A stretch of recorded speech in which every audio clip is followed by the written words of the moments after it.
जय भीम, जय ज्योती, जय सावित्री, जय फातिमा, गुलगुलान हुलजोहार, जय सत्यशोधक, जय संविधान आणि सबरंगी सलाम.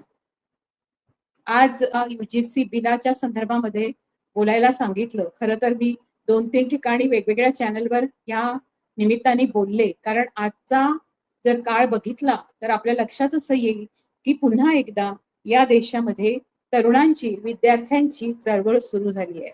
आणि ती चळवळ फुले शाहू आंबेडकरवादी विद्यार्थ्यांची चळवळ सुरू झालेली आहे.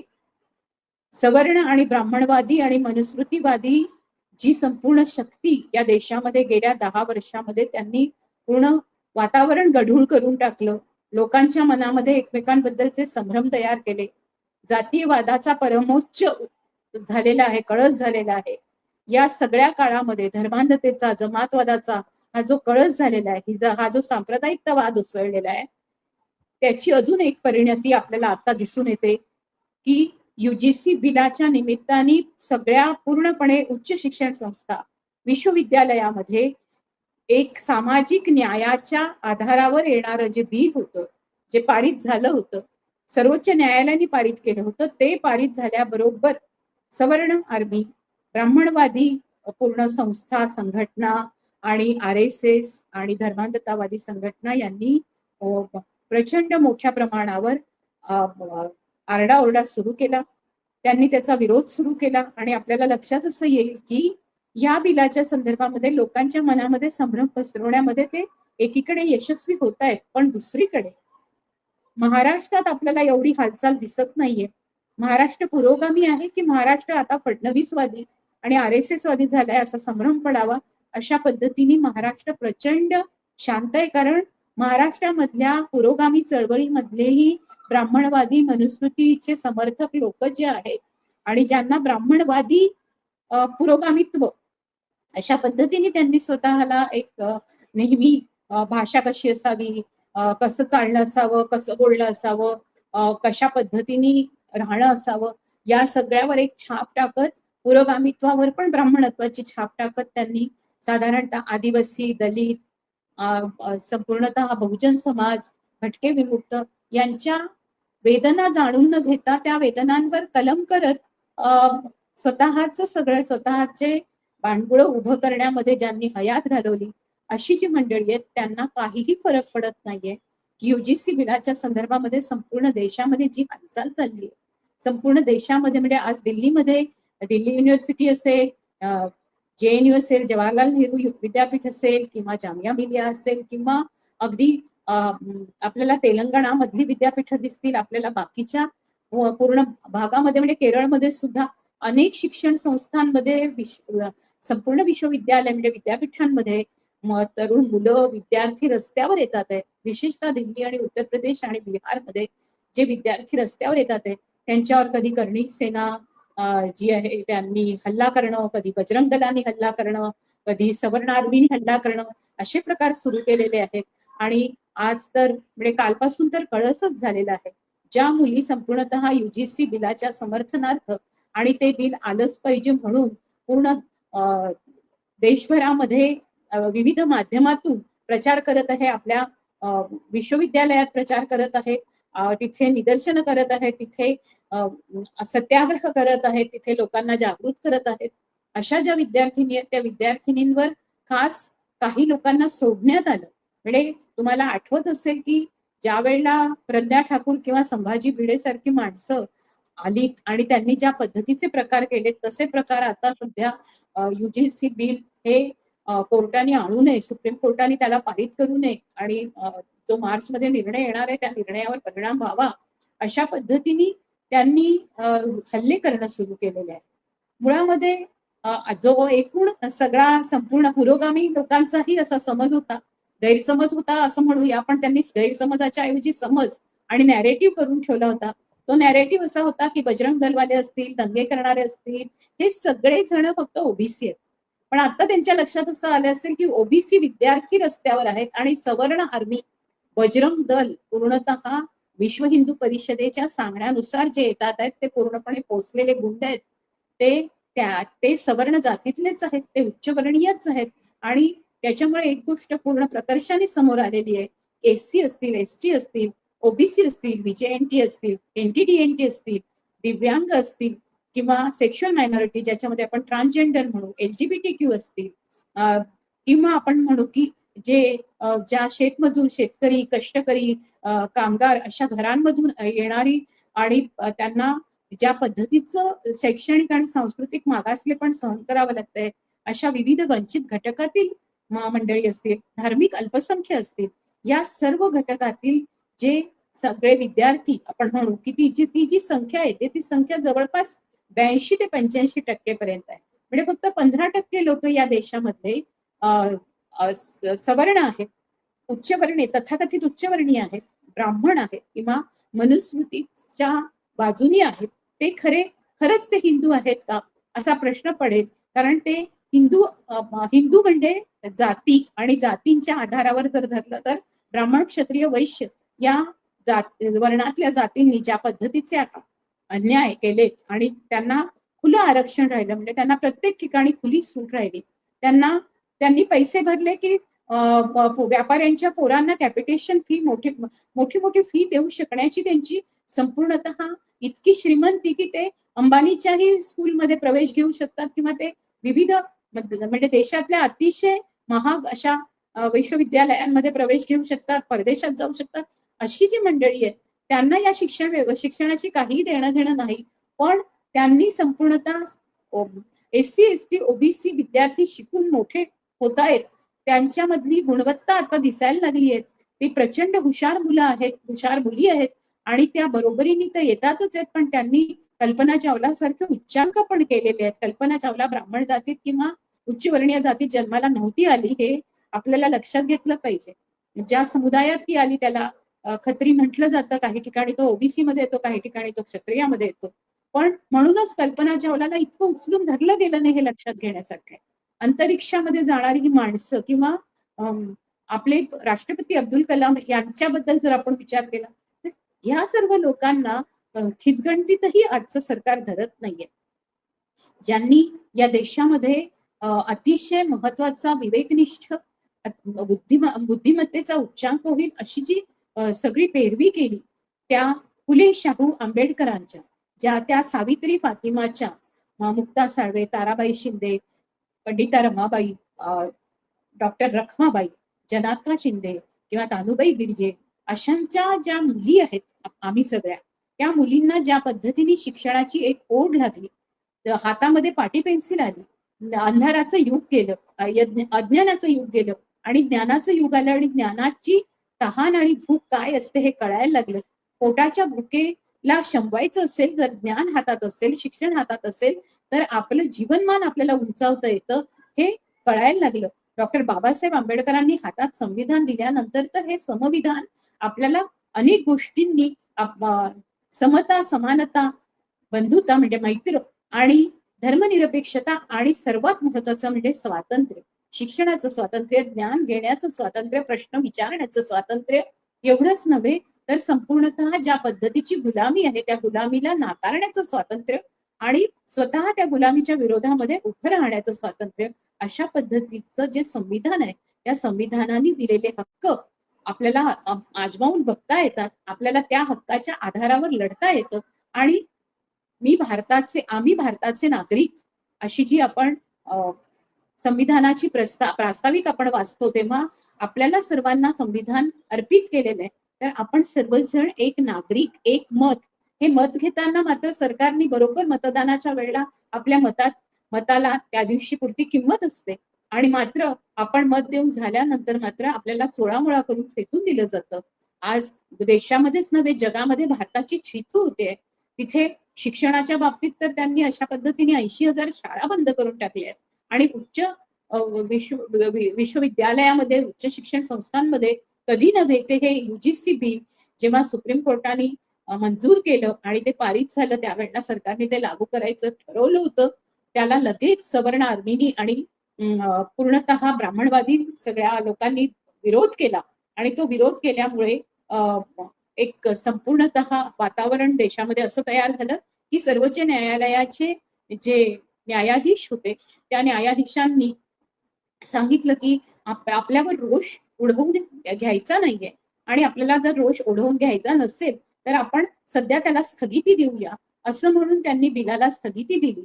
आणि आता त्याच्याबद्दलची जी याचिका टाकली होती, त्याच्याबद्दलही मी तुम्हाला सगळं पूर्ण वर्णन करून सांगणार आहे की हे कधी घडलं, कसं घडलं, कुणामुळे घडलं.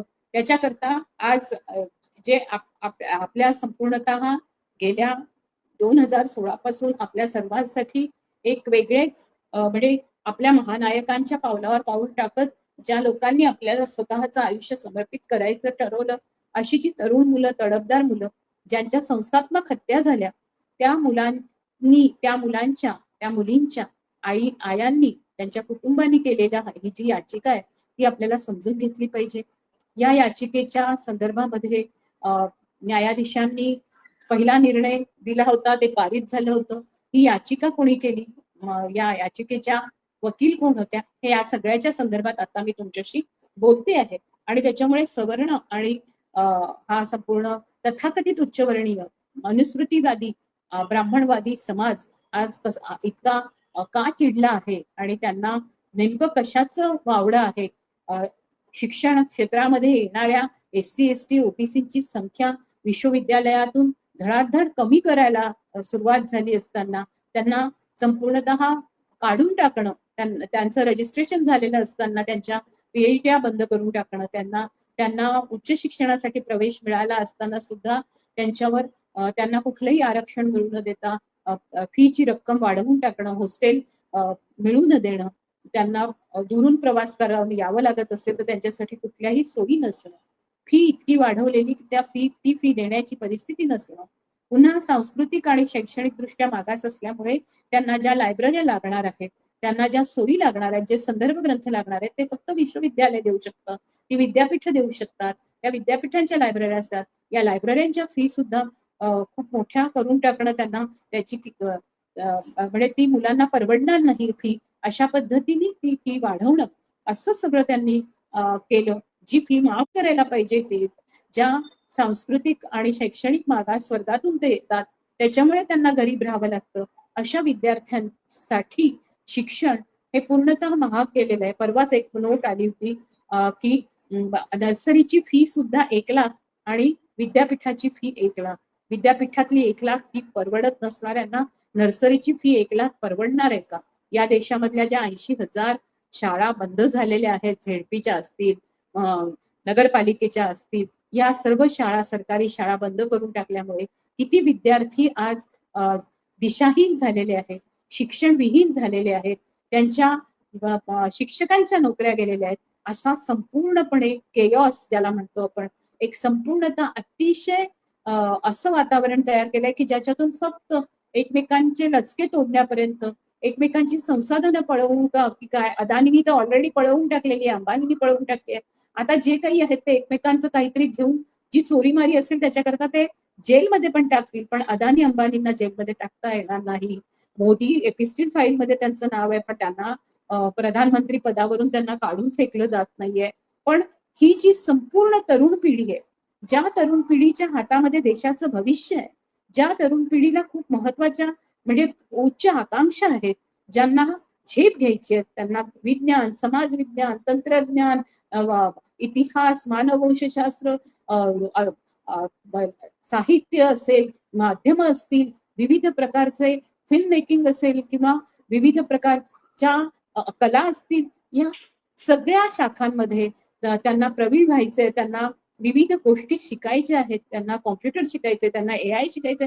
आज हा संपूर्ण तरुण वर्गच नव्हे तर त्याच्या म्हणजे आजची जी पिढी जन्माला येते तीच एक पूर्ण अतिशय हुशार आणि बुद्धिमान आणि त्यांच्या हातामध्येच आज हे तंत्रज्ञान अगदी जन्मतः मिळतंय. अशा पिढीजवळ केवढी दुर्दम्य स्वप्न असतील, ती या देशामध्ये कितीतरी वेगळा विकास घडवून आणू शकेल. आणि त्या अशा अशा आधारावर आपण बर्फात सुद्धा अगदी बर्फ असताना सुद्धा बर्फ वितळू न देता त्या बर्फा ज्या वेळेला गरज लागेल तेव्हा आपण पाण्याचा पुरवठा करू शकतो, असं अतिशय विज्ञान आणि तंत्रज्ञान वापरून शोध लावलेले, आविष्कार केलेले असे जे शास्त्रज्ञ आहेत, लेह लडाखचे सोनम वांगचुक यांनी जेलमध्ये ठेवलेलं आहे. या शर्जील इमामला जेलमध्ये ठेवलेलं आहे. आपल्याला माहिती आहे की अशा पद्धतीने आज कुठेही आरोप सिद्ध नाही झालेले, सिद्ध न होता सुद्धा त्यांनी अनेक लोकांना आज जेलमध्ये ठेवलेले आहे. आणि मात्र जे गुन्हेगार आहेत, जे बलात्कारी आहेत, ते बाहेर फिरतात आहेत. अशी सगळी एक केओटिक परिस्थिती पूर्ण देशामध्ये आहे. आता आपल्याला लक्षात येतं की मणिपूरच्या संदर्भामध्ये मोदींना काही वाटलंच नाही, कारण मोदींनी एपिस्टिल फाईलमध्ये लहान लहान मुलींना विक्रीसाठी देऊन टाकलं, त्यांना पाठवलं भारतातून. अशा सगळ्या पूर्ण मानवी तस्करीमध्ये त्यांचा सहभाग आहे आणि त्याच्यामध्ये मोठमोठ्यांचा सहभाग आहे. तर त्यांना मणिपूरमध्ये रस्त्यावर झालेला सामूहिक बलात्काराच्या संदर्भात, जी मुलगी आत्ताच आदिवासी मुलगी मरून गेली, तिच्या संदर्भामध्ये कुठलीही कणव वाटणं, तिच्या संदर्भामध्ये काही पावलं उचलणं त्यांना काही महत्वाचंच वाटत नाही. बिल्किस बानोच्या आरोपीमध्ये सोडून देणं, त्यांना असं वाटतं की बलात्कार नावाची गोष्ट नाहीच आहे अस्तित्वात. सगळ्या स्त्रियांनी सरेंडर व्हायला पाहिजे आणि त्यांच्या मांसाचे लचके तोडले पाहिजे. अशा पद्धतीच्या अतिशय घाणेरड्या, अतिशय बिभत्स आणि अतिशय अश्लील पद्धतीने, म्हणजे ज्याला अश्लील मी अशा पद्धतीने म्हणते की त्यांची बघण्याची दृष्टीच संपूर्णतः विकृत झालेली आहे.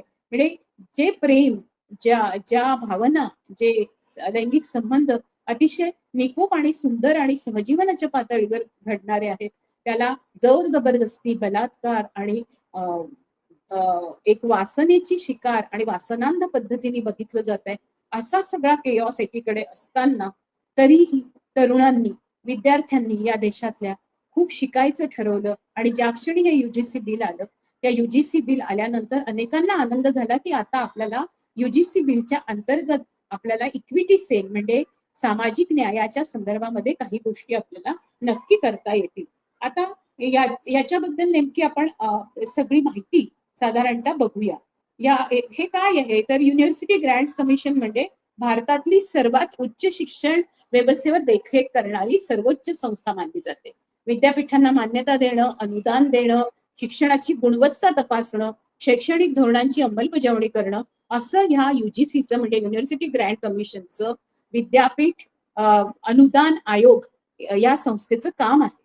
या भारतात कोणतंही विद्यापीठ कसं चालेल, विद्यार्थ्यांचे हक्क काय असतील, त्यांच्या शिक्षणामध्ये समानता आणि समता म्हणजे सामाजिक न्याय कसा राखला जाईल याचे नियम आणि चौकट युजीसी ठरवते. 2026 मध्ये युजीसीने promotion of equity in higher education institutions regulations ही नवी नियमावली लागू केली. मी तुम्हाला वाचून दाखवते. या नियमांचा मुख्य उद्देश म्हणजे विद्यापीठ आणि कॉलेजामधील जातीय आणि सामाजिक भेदभाव रोखणं आहे. या नियमांनुसार प्रत्येक विद्यापीठ आणि महाविद्यालयात एक इक्विटी कमिटी, इक्विटी सेल म्हणजे समता समिती स्थापन करणं बंधनकारक आहे. समता आणि समानता मी दरवेळेला समजावून सांगते. बाकीच्या सगळ्या व्याख्यानांमध्ये रील वगैरे असते, त्याच्यामध्ये ते फार समजवता येत नाही, पण माझी व्याख्यानं मोठी असतात आणि ते मुद्दाम मोठी ठेवते मी, कारण तुम्हाला त्याच्यातून उलगडा व्हावा, व्याख्यांचा उलगडा व्हावा. समता म्हणजे न्याय आणि समानता म्हणजे बरोबरी. बरोबरी म्हणजे त्या बरोबरीमध्ये मी आणि तुम्ही एकाच जातीत जन्माला आलो, विविध जातीत जन्माला आलो, आपण माणूस आहोत म्हणून आपण बरोबर आहोत. तुम्ही श्रीमंत आहात, मी गरीब आहे, मी श्रीमंत आहे, तुम्ही गरीब आहे, तरी सुद्धा आपण माणूस म्हणून बरोबरीने आहोत, असं ज्याला म्हटलं जातं ती समानता नाही. समानता म्हणजे समतेच्या आधारावरची समानता कशी आहे तर ती समानता अशी आहे की मी जर गरीब घरात असेल आणि मी तुमच्याच वयाची आहे, माझं सगळं काही, पण मला नीट खायला मिळत नाही, माझं आरोग्य ठीक राहत नाही, कारण माझ्या घरामध्ये गरिबी आहे आणि 8 तोंड खातात आणि त्याच्यातला एक तुकडा माझ्या वाट्याला येतो आणि मी दिवस रात्र काम करते आणि तुमच्या घरामध्ये तुम्हाला 2 किंवा 3 तास किंवा 4 तास जास्तीत जास्त काम करावं लागतं आणि तुम्ही बाहेर काम करता. बाहेर 8 तास काम करून पण घरामध्ये सुद्धा 8 तास काम करणाऱ्या ज्या स्त्रिया, जे पुरुष आहेत, त्यांना कायमच कष्ट करावे लागतात. अशांच्या जेवणामध्ये सकस आहार पण नसतो, पोषक आहार नसतो. यांना पोषक आहार दिल्याशिवाय ते बरोबरीने येऊ शकत नाही. म्हणून समानतेचे नियम असे असले पाहिजे की जो तगडा तंदुरुस्त आहे आणि जो अतिशय अबल आणि दुर्बल आहे, त्या दोघांना बरोबरीने आणण्यासाठी ह्याचा एकाचा आहार थोडा कमी केला पाहिजे आणि दुसऱ्याचा आहार थोडा वाढवला पाहिजे. त्याला म्हणतात समानता आणि समतेवर आधारलेला म्हणजे न्यायावर आधारलेला आधारलेली अशी समानता, म्हणजे अशी बरोबरी. अशी बरोबरी नाही की चला आता माझ्या घरामध्ये प्रचंड श्रीमंती आहेच, पण आम्ही आता बरोबरीनेच काम करतो, तर मग तुमचा पगार 3,000 आणि माझाही पगार 3,000च असेल आणि आपण एक सामाजिक समतेच्या तत्वावर मिळून आपण 3,000च पगार घेऊया. पण घरामध्ये माझ्या मात्र गडगंज संपत्ती आहे, माझा नवरा मात्र भरपूर कमवतो आहे आणि माझ्या घरातले बाकीचेही लोक कमवत आहेत आणि तिथून माझ्या बँकेमधलं बॅलन्स मात्र माझ्या या बाकीचे जे सहकारी आहेत त्यांना फक्त 3,000 रुपयेच मिळतात आहे आणि मला 3,000 रुपयाच्या सोबतीने माझा पॉकेट मनी 30,000 आहे.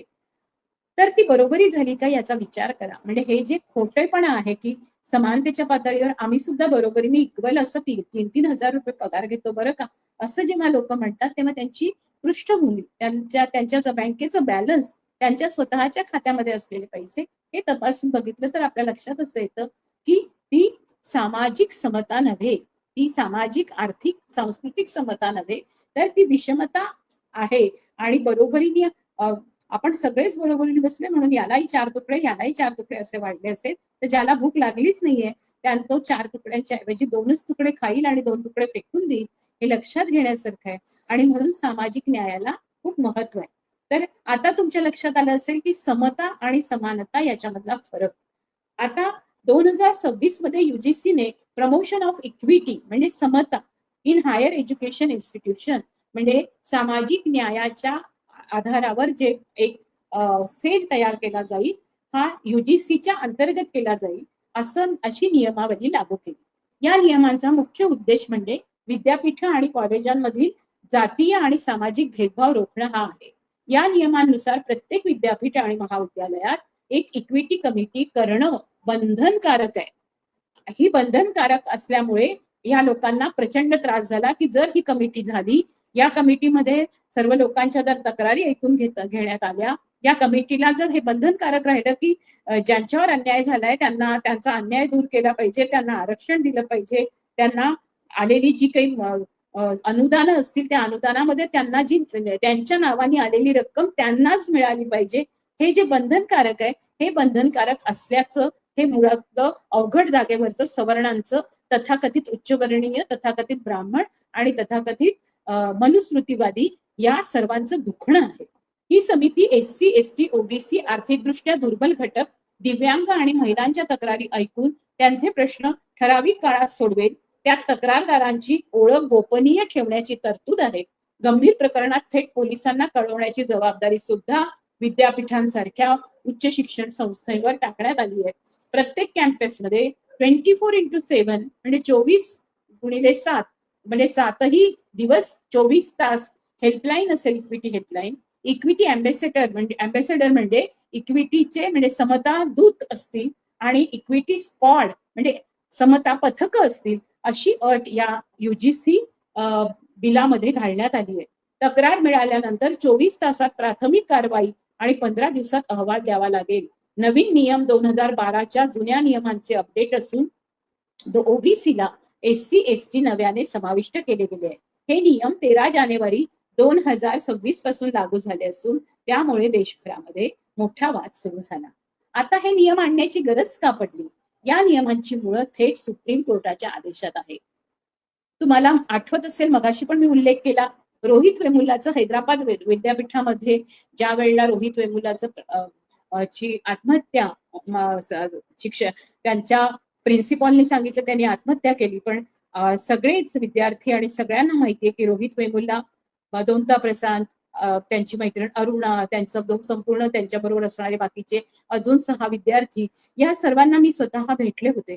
यांनी कितीतरी म्हणजे 2 वर्ष जवळपास त्यांची ही तक्रार चालली होती, त्यांची लढाई चालली होती आणि नंतर तर त्यांनी मग पूर्णपणे निर्णय घेऊन सत्याग्रह सुरू केला होता आणि मग तो फोटो फेमस झाला. रोहित आणि दोनता प्रशांत आपल्या हॉस्टेलमधून निघून बाहेर हैदराबाद सेंट्रल युनिव्हर्सिटीच्या गेट जवळ उपोषणाला आणि सत्याग्रहाला बसले. त्यावेळेला रोहितच्या जवळची डॉक्टर बाबासाहेब आंबेडकरांची ती प्रतिमा आणि रोहितचं बाहेर पडणं हे सगळ्यांच्या मनाला हेलावून गेलं होतं. आणि प्रचंड ताकदीचा हा मुलगा, त्याला कार्ल सेगर सारखं वैज्ञानिक लेखक व्हायचं होतं, त्याच्या मनामध्ये प्रचंड स्वप्न होती. त्याला मी प्रत्यक्ष भेटले होते, कारण 2दा सावित्रीबाई फुलेंच्या जयंतीला मला या लोकांनी हैदराबाद सेंट्रल युनिव्हर्सिटीमध्ये निमंत्रित केलं होतं वक्ता म्हणून.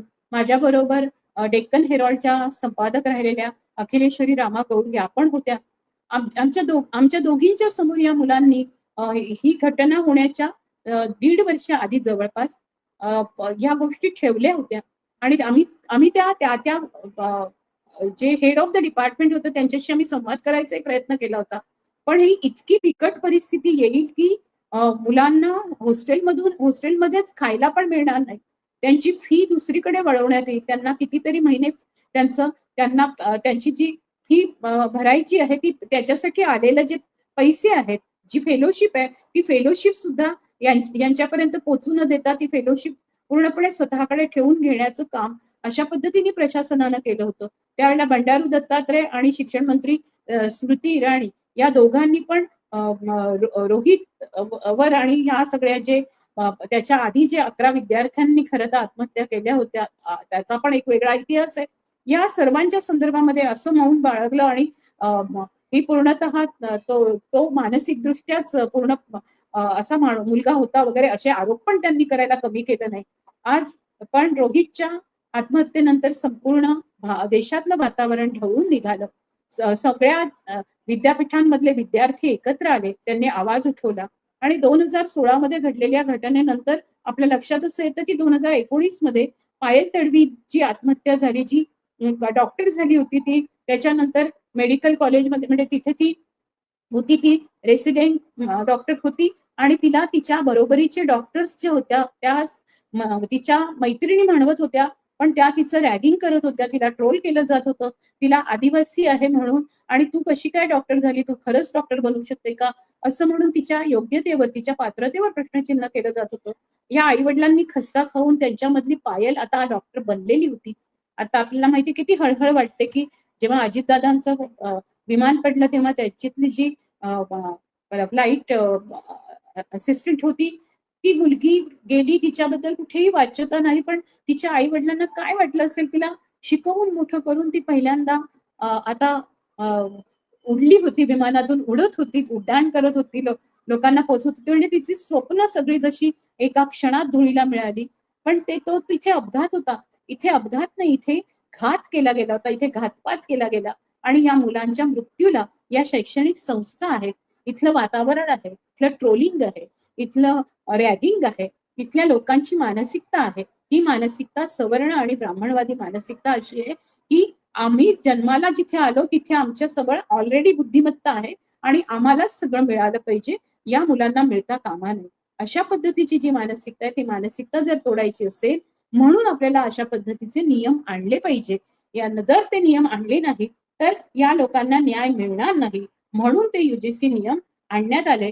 या तुमच्या लक्षात असेल की दर्शन सोळंकीची पण तुम्हाला आठवण आली असेल आणि अशा अनेक विद्यार्थ्यांची. जवळपास देशामध्ये दरवर्षी 66 विद्यार्थी, म्हणजे तो असा आकडा आहे की तो फक्त बाहेर आलेला आकडा आहे, पण ऍक्च्युअल आकडा किती आहे याची आपल्याला गणती नाही. पण फक्त त्यांना अपमानजनक वागणूक मिळाली, त्यांना प्रचंड जातीयवाद सहन करावा लागला. याच्यामध्ये SC ST OBC NT DNT VJNT काही दिव्यांग अशा मुलांचा समावेश आहे. तर लक्षात घेण्यासारखं आहे की अशी जी दुर्दैवी म्हणूच नाही, कारण हा दुर्दैवाचं नाही, असे जे घातपात करून उच्च शिक्षण संस्थांच्या मुळे घडलेले संस्थात्मक हत्यांची जी प्रकरणं आहेत त्याच्यामधल्या रोहित वेमुल्लाची आई आणि अबिदा तडवीची आई या दोघींनी मिळून याचिका दाखल केली. ती ऍडव्होकेट दिशा वाडेकर या आपल्या महाराष्ट्रातल्या तरुण तडफदार वकील आहेत, ज्यांची वकिली सुरूच झाली आणि त्यांनी सुप्रीम कोर्टामध्ये अशा पद्धतीने फुले शाहू आंबेडकरवादी विचारातून घडल्यामुळे अशा पद्धतीने सर्वसामान्य तळागाळातल्या दलित वंचित घटकातल्या विद्यार्थ्यांना न्याय मिळावा याच्यासाठी पुढाकार घेतला आणि ऍडव्होकेट दिशा वाडेकर यांनी राधिका वेमुल्ला आणि अबिदा तडवी यांच्या वतीने याचिका दाखल केली. राधिका वेमुल्ला आणि अबिदा तडवी यांचं म्हणणं असं होतं की रोहित वेमुल्ला सारखे किंवा पायल तडवी सारखा असा मृत्यू कुठल्याही विद्यार्थ्यांवर येऊ नये, अशी वेळ येऊ नये, अशा पद्धतीने त्यांच्या आई वडिलांना दुःख सहन करावं लागू नये आणि त्यांना ज्यांच्या आकांक्षा उंच आहेत या सर्वांना उच्च शिक्षण संस्थांमध्ये पूर्णतः न्याय मिळून सामाजिक न्यायाच्या आधारावर त्यांना पुढे जाण्याचं आणि त्यांना त्या व्यवस्थित फेलोशिप मिळून पुढच्या शिक्षणासाठीची वाट मोकळी झाली पाहिजे म्हणून युजीसी सेल करण्यात यावा म्हणून ही याचिका दाखल करण्यात आली होती. सुनावणीच्या दरम्यान न्यायालयाने स्पष्ट शब्दात सांगितलं की फक्त म्हणजे हे आधीच सांगते बरं का, युजीसी बिल स्थगित होण्याच्या आधी काय घडलेलं आहे. सुनावणी दरम्यान न्यायालयाने स्पष्ट शब्दात सांगितलं होतं की फक्त नियम असून उपयोग नाही तर ते प्रभावी आणि कठोर असले पाहिजेत. सुप्रीम कोर्टाने युजीसीला 2012 मधील जुन्या नियमांचा आढावा घेऊन नवे आणि अधिक कडक नियम बनवण्याचे निर्देश दिले होते. कोणत्या रिपोर्टवर आधारित आहेत हे नियम? तर युजीसीने स्वतः सुप्रीम कोर्ट आणि संसदीय समितीच्या समोर सादर केलेल्या आकडेवारीनुसार 2017 आणि 18 मध्ये उच्च शिक्षण संस्थांमधील जातीय भेदभावाच्या तक्रारी 173 होत्या. 2023-24 मध्ये हा आकडा 378 पर्यंत पोहोचला. म्हणजेच 5 वर्षामध्ये अशा तक्रारींची वाढ ही 118% झाली.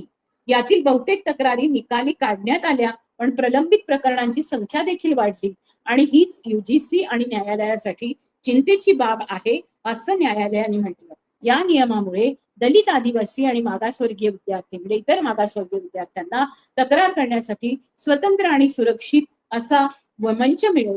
शिक्षणात होणारा प्रत्यक्ष आणि अप्रत्यक्ष भेदभाव अधिक स्पष्टपणे ओळखता येईल. तसेच विद्यापीठांना याची जबाबदारी घ्यावी लागेल. त्यामुळे विद्यापीठात घडलेल्या घटनेला थेट दुसरं कोणी जबाबदार नसेल, विद्यापीठच जबाबदार असेल आणि त्याचं उत्तर विद्यापीठाला द्यावं लागेल.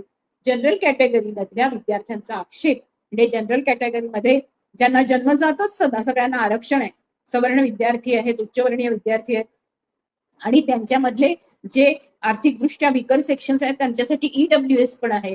त्यांच्यासाठी मागवून घेतलेल्या याच्यामध्ये त्यांना पूर्णतः कॅपिटेशन फी देऊन ते तिथे वरती चढून मागच्या दरवाजाने पण आत जाऊ शकतात. अशा पद्धतीने जे विद्यार्थी शिकतायत ते म्हणतात आहे की त्यांच्यावर भेदभाव होतो, ते गृहीत धरलेलं नाही आणि मग ते त्यांचं म्हणणं असं आहे की हा कायदा एकतर्फी आहे आणि त्यांनी त्याच्यामुळे संपूर्णतः बजरंग दल असेल, मगाशी मी सांगितलं कर्णी सेना असेल, या सर्वांनी या बिलाच्या विरोधामध्ये सुरू केला विरोध.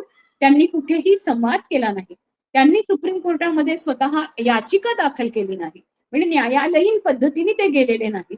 त्यांनी अशा पद्धतीने जो आरडाओरडा सुरू केला आणि ज्याच्यामुळे संपूर्णतः सुप्रीम कोर्टालाही वाटलं दबाव आला आणि सुप्रीम कोर्टावर दबाव आल्यानंतर त्यांना असं वाटलं की अरे याला युजीसीला विरोध होतो आहे तर आपण असं करूया की आता आपल्याला याला स्थगिती दिली पाहिजे आणि म्हणून मग त्यांनी त्याला स्थगिती देण्यासाठी त्यांनी पुढाकार घेतला आणि नंतर त्यांनी ती स्थगिती आणली. हे जे काही घडलेलं आहे त्याच्या विरोधामध्ये आपल्याला संपूर्णतः लक्षात घेण्यासारखी गोष्ट आहे की जातीवरून होणाऱ्या भेदभावांबद्दल युजीसीचे नियम काय आहेत असं बघितलं तर त्याच्यामुळे वाद पेटला असं वाटत आहे. परंतु उत्तर प्रदेशातील बरेली येथील मॅजिस्ट्रेट अलंकार अग्निहोत्री यांनी त्याच्याकरता आपल्या ह्याचा राजीनामा पण दिला आणि उत्तर प्रदेश सरकारने त्यांच्या विरोधात शिस्तभंगाची कारवाई करण्याची मागणी पण केली. एकीकडे आपल्या लक्षात असं येतं की युजीसीचे जे नवे नियम आहेत त्यातील संपूर्ण जे विद्यार्थी आहेत त्या विद्यार्थ्यांना सवर्ण विद्यार्थी आणि उच्चवर्णीय विद्यार्थी गुन्हेगार मानायला लागले आणि त्यांच्यावर हल्ले करत आहेत. आणि कालचीच घटना आहे की जेएनयू मधल्या ज्या अंजली म्हणून कार्यकर्त्या आहेत त्या वारंवार बोलतात आहेत, लोकांना समजून सांगतात आहे. युजीसी बिलाला विरोध करत असताना या 51 लोकांनी संपूर्णतः ज्या सवर्णांनी विरोध केला होता, सवर्ण आर्मीनी आणि कर्णी सेनेनी, त्या विरोधात म्हणून ही जी सगळी मंडळी जी युजीसी बिलाची समर्थक आहेत त्या समर्थक विद्यार्थ्यांनी एक मोर्चा काढला, तिथे सत्याग्रह केला. तर त्यांच्यावर एका रुची तिवारी नावाच्या बाईनी पूर्णतः अक्षरशः दंडेली करत आतमध्ये ती घुसली आणि तिने तुमच्या लक्षात असं येईल की आज माध्यमावर तिचं AI नी केलेली चित्र आहेत, तिचं मुख्य फोटो नाही कारण तिने अंजलीवर हल्ला पण केला आणि तिला दाबून तिचं तोंड धरलं. हे आपल्याला आधीचे जर पहिले व्हिडिओ जे काढून टाकण्यात आलेले आहेत आणि फार हुशारीने ते व्हिडिओ दूर करण्यात आले पण तरी काही जणांजवळ ते व्हिडिओ आहेत, त्याच्यामुळे तो एक पुरावा होऊ शकतो. तर ह्या आणि अंजलीनी FIR दाखल करायला ती गेली तेव्हा तिच्यावर पूर्ण 50-60 जणांचा मॉब पण चालून आला. आणि एवढंच नव्हे तर तुम्ही नेता बनने की पडी थी ना, अभी बन जाओ नेता असं म्हणून तिला मारहाण पण करण्यात आली. आणि एवढंच नव्हे तर रुची तिवारी म्हणाली कि अच्छा मनुस्मृति में पानी पीने का अधिकार नहीं था, दिया ना, डॉक्टर बाबा साहेब आंबेडकर के संविधान से आपको पानी मिलने लगा है ना, पानी मिलने लगा है ना, अभी पानी मिलने लगा है तो अभी क्यों रास्ते पे आ रहे हो, मिल रहा है ना पानी, असं म्हणून ती हसत होती आणि ती चिडवत होती आणि अतिशय चिथावणी देत होती. अशा चिथावणी देण्याच्या आविर्भावामध्ये त्यावेळेला मला अगदी जुन्या आठवणी जाग्या झाल्या. अगदी प्रज्ञा ठाकूर आणि संभाजी भिडे ज्या पद्धतीने वागले होते तशा पद्धतीने आजचं वातावरण चिघळवण्यात येत आहे.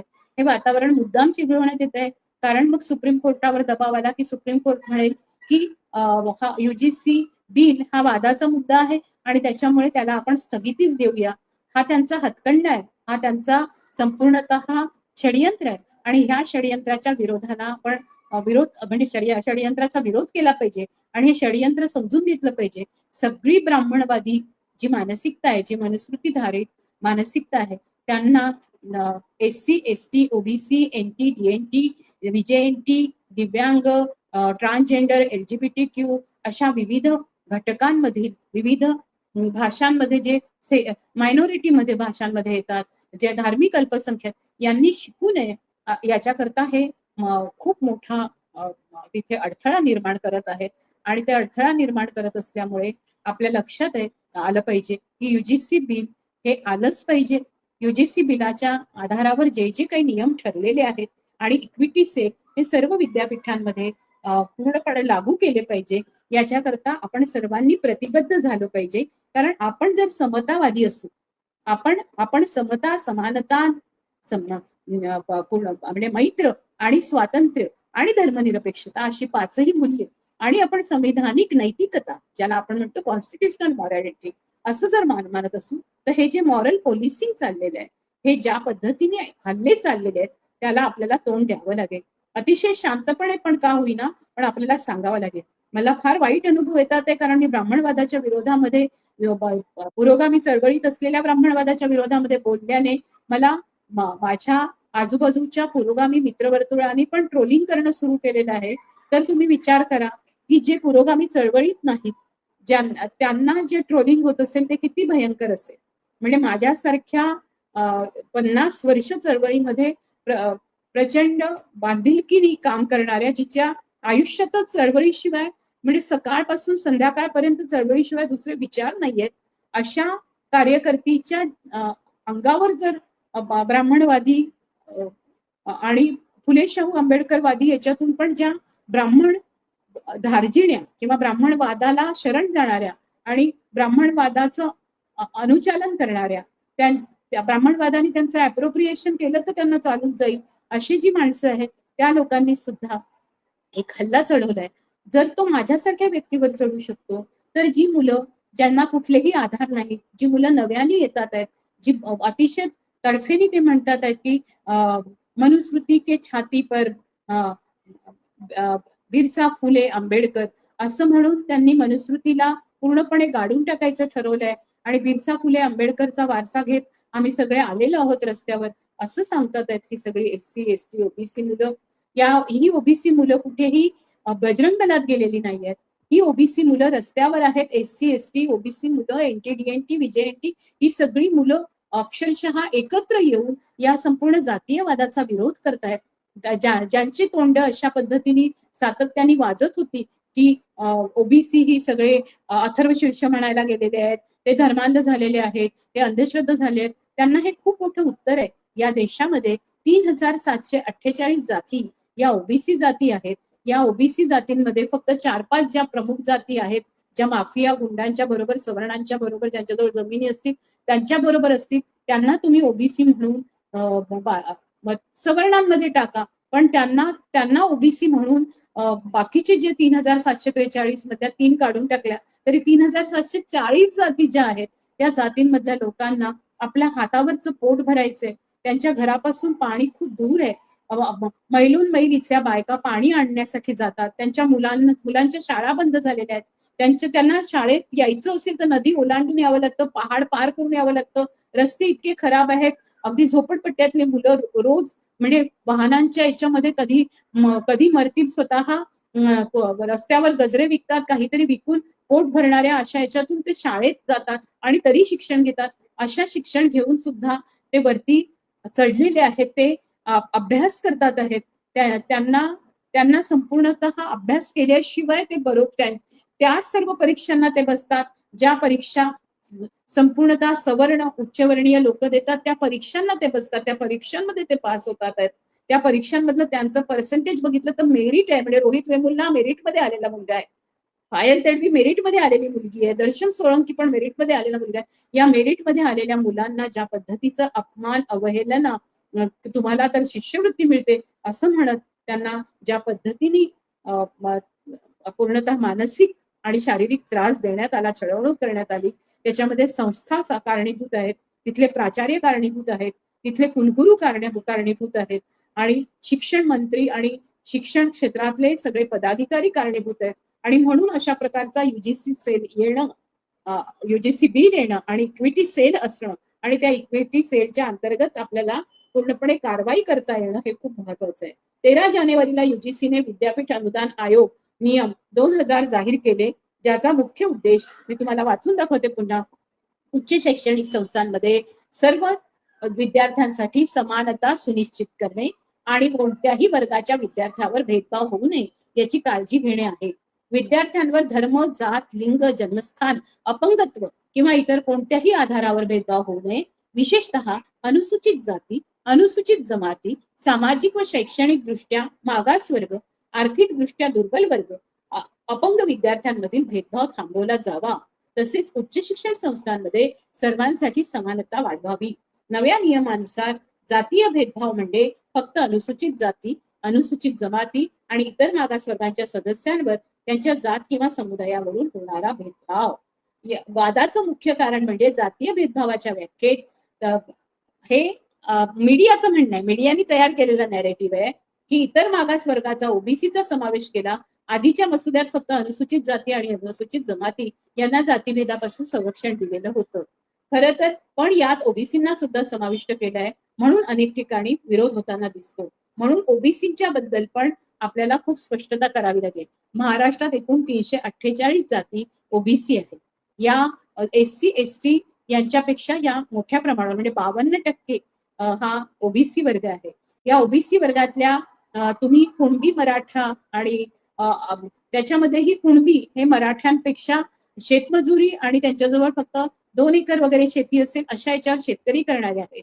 मी ज्या शेतकऱ्यांच्या आत्महत्यांच्या संदर्भामध्ये मी मध्ये जे प्रकल्प म्हणजे जाऊन मी संशोधन केलं, तो जो शोध प्रकल्प हातात घेतला होता तेव्हा शेतकऱ्यांच्या घरातल्या जिथे आत्महत्या झाल्या तिथल्या स्त्रियांचा अभ्यास केला किंवा अगदी गाबरीचा पाऊस सारखा जो चित्रपट आहे त्याच्यातून तुमच्या लक्षात असं येईल की ही घरं अतिशय मातीची घरं, कौलारू घरं, पावसामध्ये पडझड झालेली, कुठेही उत्पन्न काढलं तर अतिवृष्टीमुळे पीक चाललं जात आहे, खूप दुष्काळ पडला म्हणून पीक चाललं जात आहे. अशा संपूर्ण शेतकऱ्यांची हालत खराब असताना सुद्धा त्यांची मुलं शिकतायत, त्यांच्या मुलांना पुढे जायचंय, अशी परिस्थिती असताना सुद्धा त्यांच्या मुलांना शिकता येत नाहीच. पण ह्या आपल्या वडिलांना आत्महत्या करावी लागली किंवा आपल्या घरातल्या व्यक्तीला आत्महत्या करावी लागली म्हणून ते संपूर्ण कुटुंब जे झळ सहन करतं, ह्याची जात कोणती आहे, यांच्या जाती कोणत्या आहेत, तर आपल्या लक्षात असेल की यातल्या सर्वात जास्त जाती कुणबी आणि माळी, बागवान या सगळ्या जाती आहेत ज्या संपूर्णतः शेतीवर अवलंबून आहेत. अशा जाती आहेत ज्यांच्या किंवा मच्छीमार समुदायामध्ये आपल्याला फक्त कोळी माहिती असतात, पण कोळी, आगरी, भंडारी, खारवी, भोई, गावीत अशी जी सगळी मंडळी आहेत किंवा जी तळ्याच्या काठचे जे मच्छीमार आहेत, ढिवर वगैरे, या सर्व जाती या ओबीसीमध्ये येतात. शिंपी येतात, सुतार येतात, न्हावी येतात, लोहार येतात, कुंभार येतात.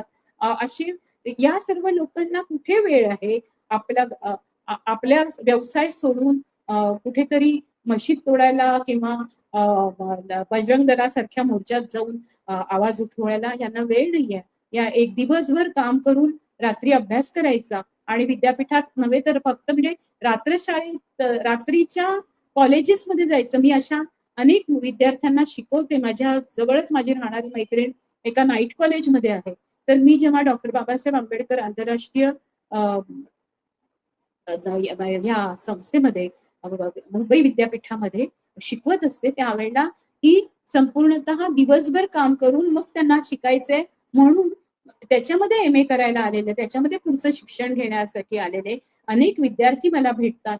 या विद्यार्थ्यांमध्ये शिकण्याची जी ललक आहे ती ललक मला सवर्ण वर्गामध्ये उच्चवर्णीयांमध्ये दिसत नाही. त्यांनी एक डिग्री घेऊन टाकली, त्याच्या जोरावर त्यांना मस्तपैकी 7 आकडी पगार मिळतोय.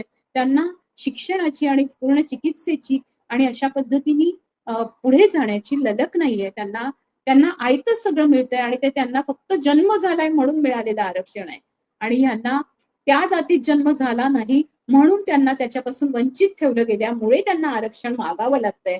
या दोन मध्ये खूप फरक आहे, हे आपल्याला समजून घेतलं पाहिजे.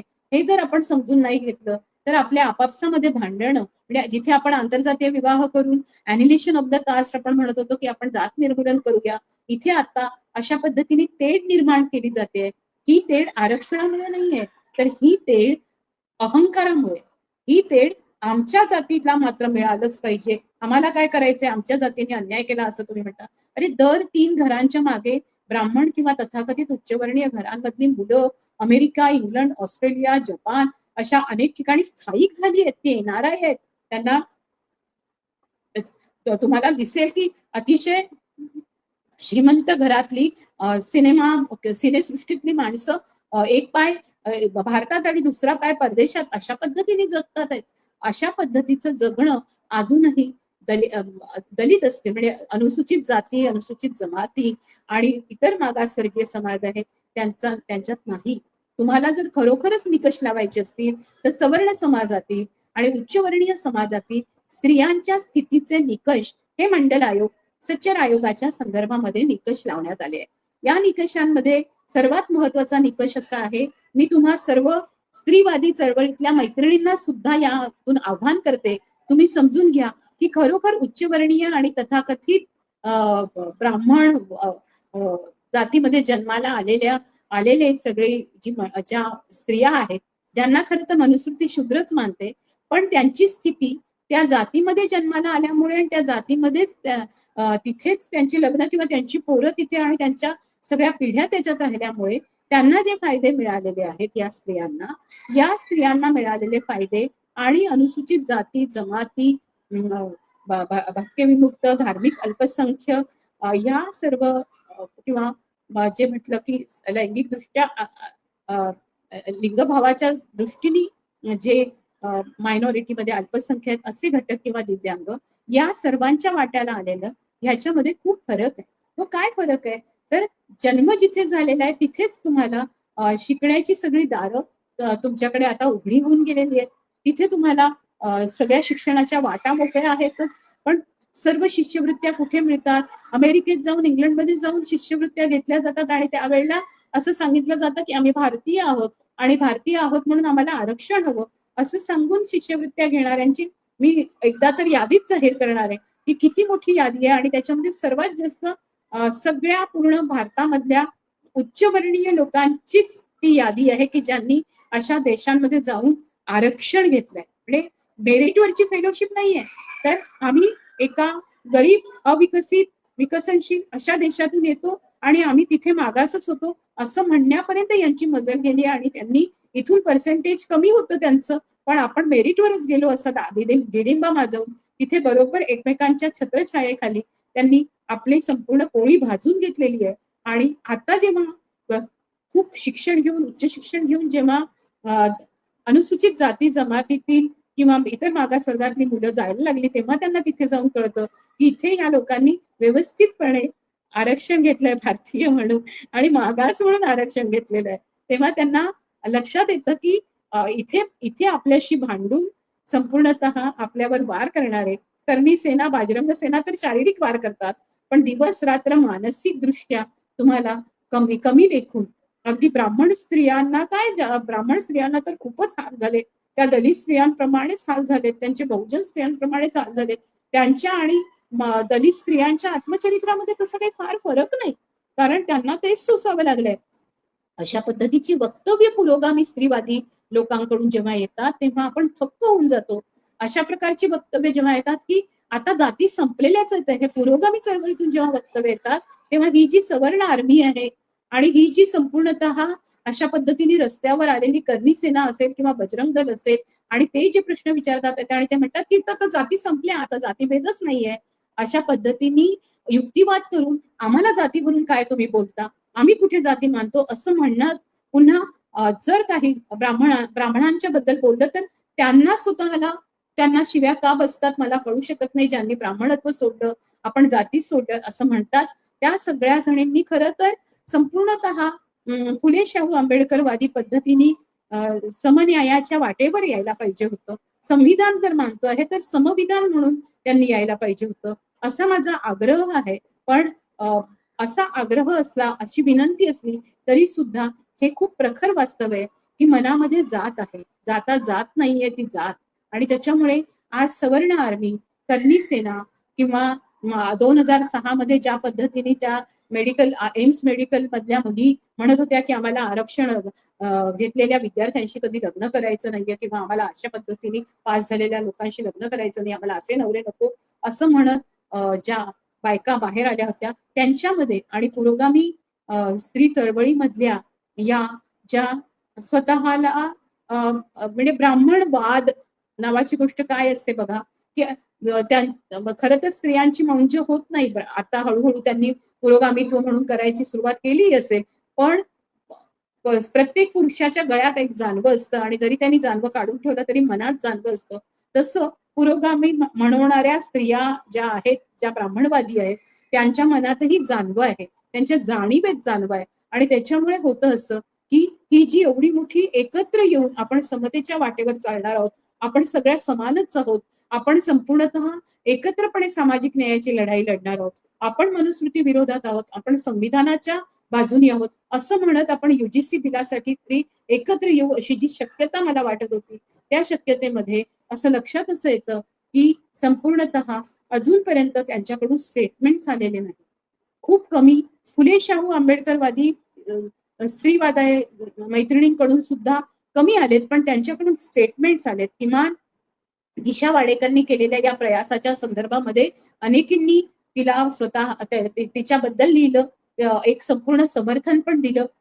राधिका वेमुल्ला आणि अभिता तडवी यांच्या संपूर्णतः त्यांनी पुढाकार घेतला आणि म्हणून युजीसी बिल आलं, म्हणून समर्थन दिलं. पण तरी सुद्धा आज हे युजीसी बिल लागू केलं पाहिजे, ते पारित झालं पाहिजे म्हणून सर्वोच्च न्यायालयाच्या समोर निदर्शनं करणारे, सर्वोच्च न्यायालयाला या पद्धतीचं आवाहन करणारे जे विद्यार्थी आहेत, ज्यांच्यावर हमले होतात आहे, त्याचा आपण कडक तीव्र शब्दात निषेध करूया. आपण त्या सर्व विद्यार्थिनींना, त्या विद्यार्थ्यांना सांगूया की आम्ही तुमच्या सोबतीने तर आहोत, पण आज मनुस्मृती के छाती पर बिरसा फुले आंबेडकर असं जे नारे देतात आहेत आणि जय जय जय भीम असं म्हणत सगळे रस्त्यावर येत आहे, जय ज्योती जय सावित्री असं म्हणत, जय सत्यशोधक म्हणत ज्या संपूर्ण समाज आज ढवळून निघतोय, त्या सगळ्या उच्च विश्वविद्यालय, उच्च शिक्षण संस्था या सगळ्या ठिकाणी विद्यापीठांमध्ये पुन्हा एकदा सामाजिक न्याय प्रस्थापित व्हावा, तिथे सर्व सर्व विद्यार्थ्यांना बरोबरीने शिकायला संधी, त्यांना शिक्षणासाठी लागणाऱ्या संसाधनांची संधी, त्यांच्यावर अन्याय झाला तर ती तक्रार करण्याची संधी, त्यांना वेळेवर त्यांच्याकडे फेलोशिप आली नाही किंवा त्यांना फी भरण्यासाठीची रक्कम नसेल तर ती रक्कम का आली नाही याची चौकशी, अशा पद्धतीची चौकशी समिती नेमण्यासाठीच घेतलेली दखल, हे सगळं युजीसी नियमाच्या अंतर्गत केलं गेलं पाहिजे. याच्याकरता आपण पुढचं पाऊल उचललं पाहिजे आणि त्याच्या संदर्भामध्ये जर आपण पाऊल उचलणार असू तरच ही लढाई यशस्वी होईल. आपण ज्या मुली आता JNUच्या लढतात आहे, ज्या अंजलीवर संपूर्णतः हल्ला केला आणि पोलिसांनी आणि अतिशय गुंडांनी तिला तुमको तो नेता बनने की ख्वाहिश थी ना, देखो देखो असं म्हणत तिला ज्या पद्धतीचं एक शारीरिक हमला तर केलाच, पण तिच्या कपड्यांना पण हात लावण्यात आला आणि असं अशा पद्धतीने